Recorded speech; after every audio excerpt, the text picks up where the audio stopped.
Hi there, guys and gals. We're always talking about burnishing and doing tigers. I'm going to try to put together a quick little section of video and see if we can answer some of the questions. First of all, what you'll see here is I've got a black wrap going, and I've inlaid a red, a blue, and a red.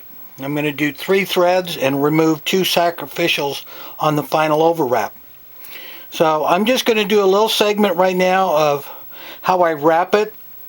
I basically have a thread holder with 4 spools of thread on it, and I want to make sure that I'm separating everything with the 2 reds with a dark color in between. You see, I have red, blue, red, and black on the outside. When I get back around to that, I want to make sure that I keep that sequence going,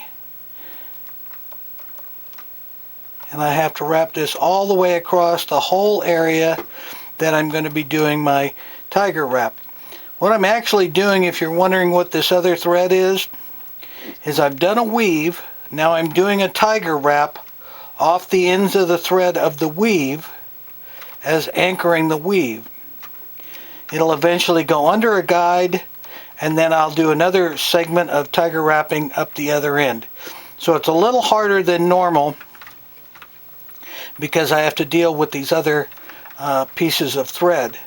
Once I get off of those and I'm back just onto the blank, it should go much faster. So this is how I'll get this going for a little while. Then I'll switch off the camera and maybe catch it a little further down the line where I don't have to hold the thread, and just my tensioning device will do it. What I usually do is I get a good start going, then I'll burnish it tight together to start with, and then when I get done I'll go ahead and burnish the angles in that I want to do, which is what a lot of the guys and a lot of the rod builders have been asking me how I do it. So we'll see how this goes. You see, I'm almost off the end. I'm going to go ahead and stop the camera now and catch you in a segment later. Now, as you can see, I've finished the wrap now. You see those 3 little purple metallic threads is actually where a guide's going to go. So what I've done is, after I've done all of that wrapping, another guide will be going up there at the other end. Now what I'm going to do is I'm going to do some burnishing. I've tried to explain this several different times and done it with pictures, but now I'm going to do it on videotape. I'm going to prepare the rod right now with a couple of pieces of tape to show where the 0 and 180 axis are, which is the way I do my burnishing. So when I come back, we'll have that ready to go. Okay, now I've put some tape on there, and you'll see I've got this on the 0 axis, which to me, that's with the guides up and the reel seat facing up, since this is a conventional rod. Now what I'm going to do is I'm going to burnish on the 0 axis. On this side of the wrap, I'm going to burnish towards the reel seat. The reel seat is on the right here. So what I do is I put my burnishing tool down and I go right down the 0 axis, maybe 2 or 3 times. Not hard, but you know, enough pressure that I know I'm moving threads. Now what I'll do is I'll turn the rod about 1/8 of an inch, and I'll start in the back and I'll burnish towards the tip. Again, I do it 2 or 3 times.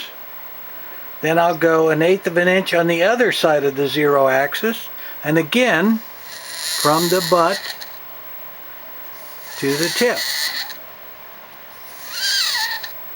Now remember, I wrap this direction on this side of that weave.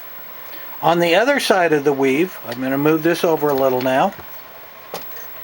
On the other side of the weave, I wrapped the other direction.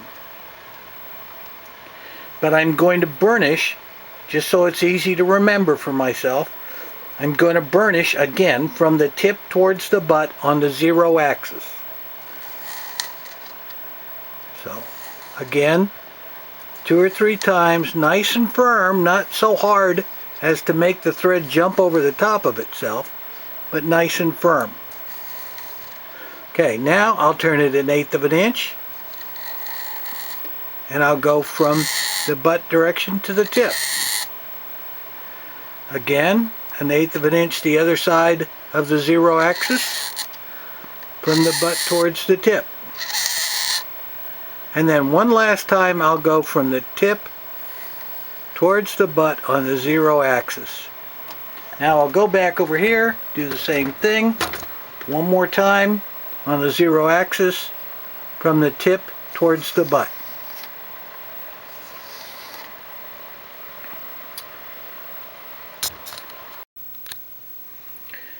Now, as you can see, I'm starting my overwrap after 3 coats of finish from the opposite direction with the same 3 threads, except in this case, for the NCP blue, I substituted the same color blue, only in the raw nylon, because I want the darker blue to show through. It should be picked up and helped by the black and still have the same contrasting effect against the 2 reds. What I'm going to do now is I'm going to insert a thread that will help me separate the threads that I'm going to sacrifice. So I'm going to take a black thread here and I'm going to loop it underneath the 3 threads that are going to be sacrificial, and that way when I get to the end, I get all my burnishing done, I'll be able to pick up just those 3 threads so that I can cut them and sacrifice them out of the pattern. I go all the way across just like I'm doing right now, so there's nothing really new or interesting going on here. Once I get to the other end, I'll start this up again and go back through the burnishing techniques. Okay, now what I've got here is I've finished my wrap from the upper part of the tiger, and I wrapped the opposite direction like this that I did from the underwrap. The underwrap went from the weave towards the tip. Now the overwrap goes from the tip towards the weave. On the other side, you saw me doing it before.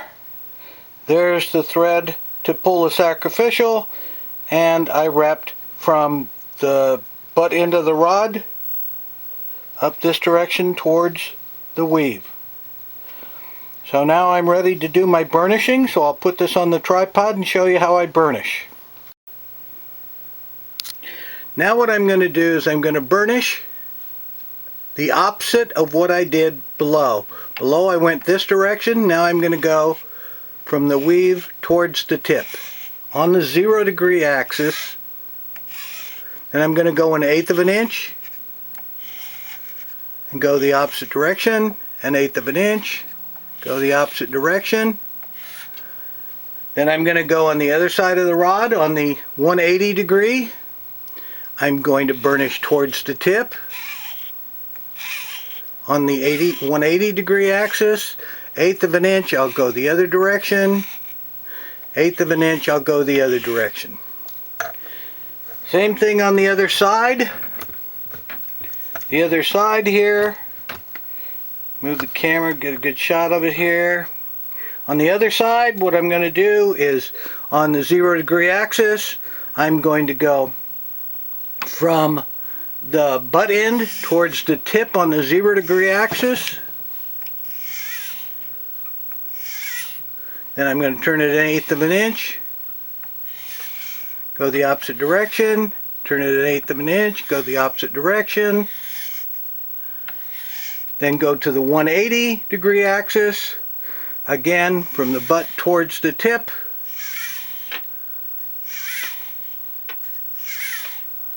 eighth of an inch towards the tip, towards the butt. Same on the other side. Now you can find your own system. You can change it however you want, but I've found that this works usually pretty good for getting my what I call aberrant patterns. Now what I'm going to try to do is cut this thread and pull the thread just to see what we've got now. Okay? I'm going to start at the upper end.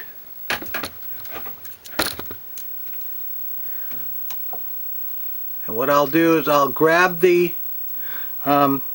thread that I used for to pull the sacrificials up, and I will pull it. Take my scalpel blade, stick it in there, and thank goodness I got all the right threads.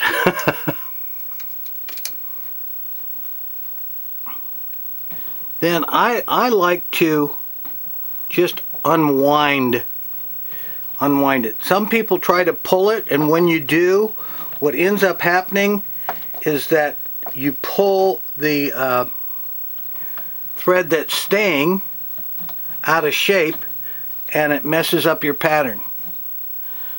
I can see below now it's coming out pretty nice. Looks like I've got some really wavy action going on.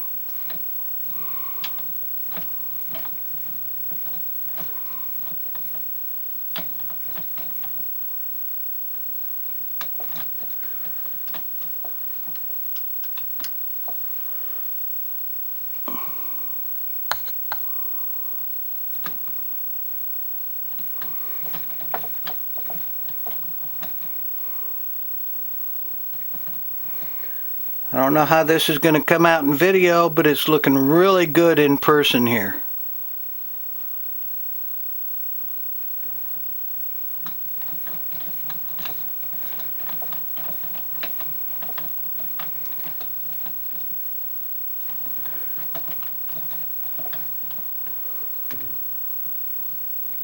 Got some really elongated patterns there. There's a few.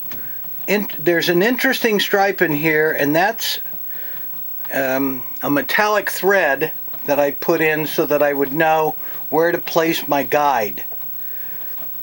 The only place it'll show is in the middle of the space between the guide feet and this rod.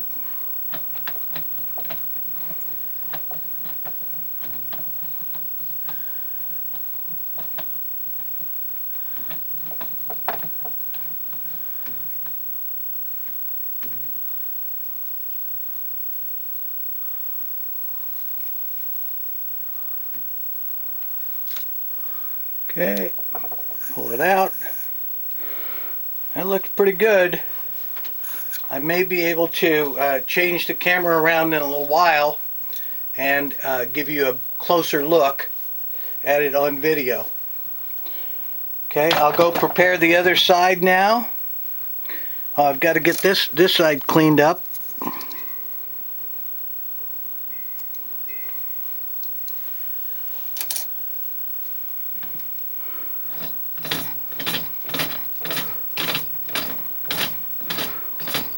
Real changing pattern in this. There's some stripy sections and some elongated sections. I prefer the elongated ones, and I find that I get a lot of that when I have 2 and 3 threads in my wraps. Okay, I'm going to turn it off and try the other side and see what that looks like. Okay, now I've done the same procedures on the other side.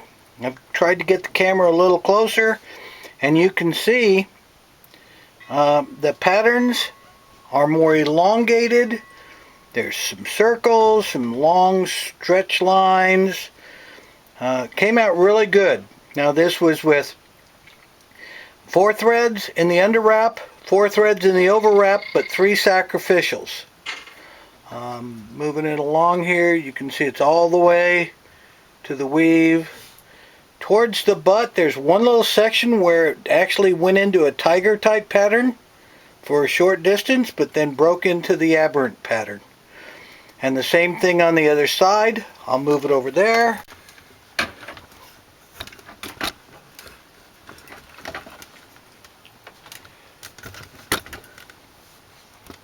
You can see the patterns are more elongated and aberrant.